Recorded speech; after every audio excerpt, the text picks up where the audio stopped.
Belle, the new anime film inspired by Beauty and the Beast, is the spiritual sequel to the Digimon movie, the third in a trilogy actually. And that's a weird claim if you don't know the behind the scenes connection between Digimon, Summer Wars, and Belle, but if you give me a few minutes to explain what on earth I'm talking about, I think I'll be able to convince you.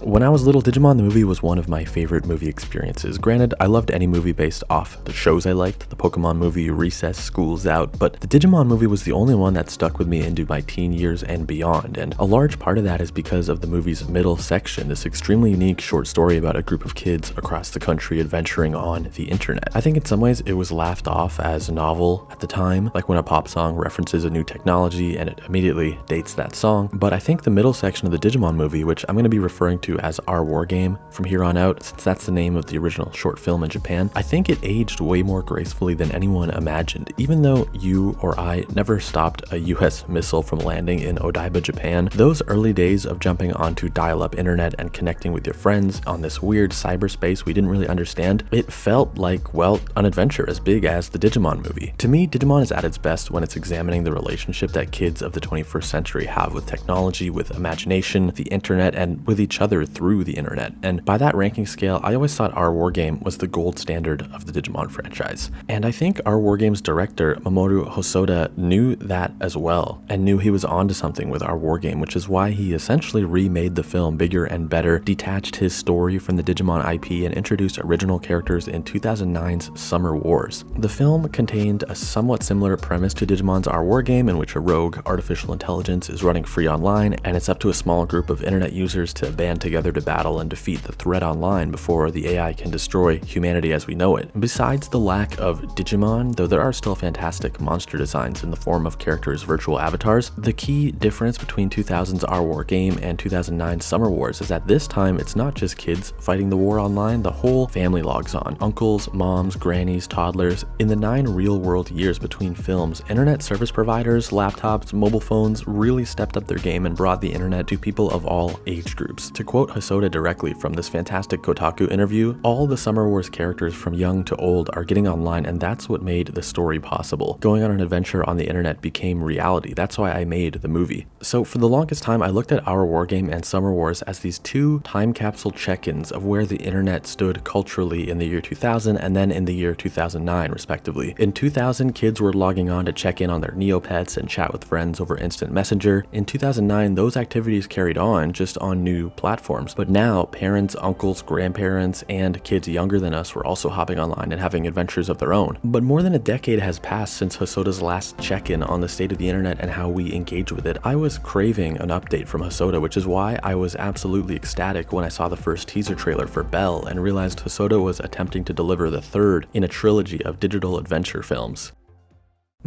If you aren't yet familiar, Belle is the latest from Hosoda, who also directed Wolf Children, Boy and the Beast, The Girl Who Leapt Through Time, and more, and it tells the story of Suzu, a 17-year-old Japanese youth whose online persona, Belle, becomes a massive sensation. Picture the biggest streamers, VTubers, K-pop idols, that's Belle. During one of her virtual concerts, she encounters a mysterious beast whose operator is completely anonymous. Nobody knows if the beast is an AI, a human, multiple humans, or what's going on. The film's been described as tackling themes like the double-edged sword of anonymity, the toxicity of comment sections, and the power of connection that the internet offers. So remember when I said my favorite Digimon stories are the ones that attempt to serve as these check-ins or reflections of the relationships we have with technology and the internet? Our War Games theme, from my point of view, was that the time we spent online with friends was meaningful, that kids weren't necessarily wasting their time by embracing and exploring the internet. Summer Wars doubled down on that, but this time added the fact that even more people now occupy this virtual space. Different generations were logging on, and our relationships in the real world and online were changing in light of that fact. And so now in 2022, I think Hosoda's new take on the internet, the big change in the last 10 years he wants to talk about, is the concept of internet celebrity, idols, streamers, and content creators, virtual personas, the anonymous celebrity. In 2009, the last time we checked in with Hosoda about how he perceived the internet via Summer Wars, we didn't really have any of that. YouTube was only a few years in, and sure, we had Philip DeFranco and Tay Zonday and Fred, but we didn't have megastars like Corpse Husband or Dream stream or hololive VTubers, these larger-than-life characters. Suzu and her Belle persona and overall Hosoda's new movie are based on the emergence of these internet personalities and the entire phenomenon, and the film is littered with original and interesting creature designs if you're someone who's craving those Digimon designs, only this time they aren't Digimon, there are avatars, the humans themselves, kind of like in Summer Wars. Digimon, in my opinion, had a cool opportunity to tackle virtual identities with its 4th season, Digimon Frontier, the one where the kids were the Digimon. There's an alternate world where you could look at Takuya and say Agunimon was his avatar, his virtual persona, same with Zoe and Kazemon. I don't think Digimon was quite ready to tell that story, but Hosoda appears to be doing it now with Suzu and Belle. It's almost like Belle is Suzu's Digimon, but in the season 4 sense where the humans and the Digimon are one and the same. To me, it's obvious there's very clearly a path connecting Digimon Adventure, our wargame, to Summer Wars, to Belle. And if you still don't believe me, you think this is all a stretch, well, you're wrong, and maybe you'll believe Hosoda himself. There's an excerpt from that Kotaku interview I mentioned before. The journalist writes, "I asked Hosoda if he plans on making a Summer Wars sequel to follow up on these themes, a question everyone from my kids to my friends wanted me to pose." And Hosoda replied, quote, "If you're asking what Summer Wars 2 is, well, it's this movie, Belle. Summer Wars is really Digimon Adventure, our wargame 2, and so Belle is Summer Wars 2. Put another way, if Belle is Summer Wars 2 and Summer Wars is Digimon Our Wargame 2, then Belle is really Digimon Our Wargame 3. And while this is the third in a trilogy, if we're lucky, it won't be the last time Hosoda tackles the internet in film." Hosoda also recently said, quote, "Using the internet as a setting is somewhat rare. For me, it's something I'll continue. It's my life's work."